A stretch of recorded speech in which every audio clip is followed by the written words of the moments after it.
میرا سوال یہ ہے کہ ہم لوگ تراویح ادا کرتے ہیں تو یہ کتنی تراویح پڑھنی چاہیے؟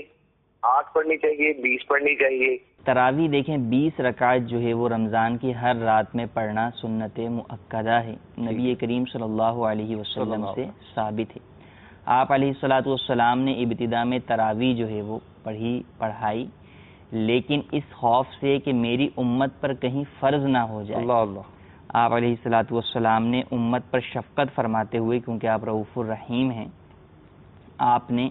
باجماعت پڑھنا جو ہے وہ ترک فرما دی۔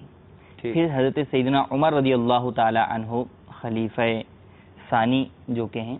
آپ رضی اللہ تعالی عنہ نے اپنے دور خلافت کے اندر حضرت سیدنا ابی بن کعب رضی اللہ تعالی عنہ کی اقتداء کے اندر تمام صحابہ کو تراویح کی جماعت کے اندر جو ہے وہ شامل فرمایا اور اس جماعت کا جو ہے وہ اہتمام فرمایا، اور پھر جب لوگوں کو پڑھتے ہوئے دیکھا تو آپ نے بڑا ہی پیارا جملہ ارشاد فرمایا، نعمت البدعۃ ھذہ، کیا ہی اچھی بدعت ہے یہ۔ تو اس سے یہ پتہ چلا کہ نبی کریم صلی اللہ علیہ وسلم کے زمانے میں تراویح باجماعت اگرچہ ختم ہو چکی تھی، لیکن بعد میں صحابہ کرام علیہم رضوان نے اور حضرت عمر فاروق اعظم رضی اللہ تعالی عنہ نے، جن کے بارے میں کئی قرآنی آیات جن کی تائیدات میں جو ہے وہ نازل ہوئیں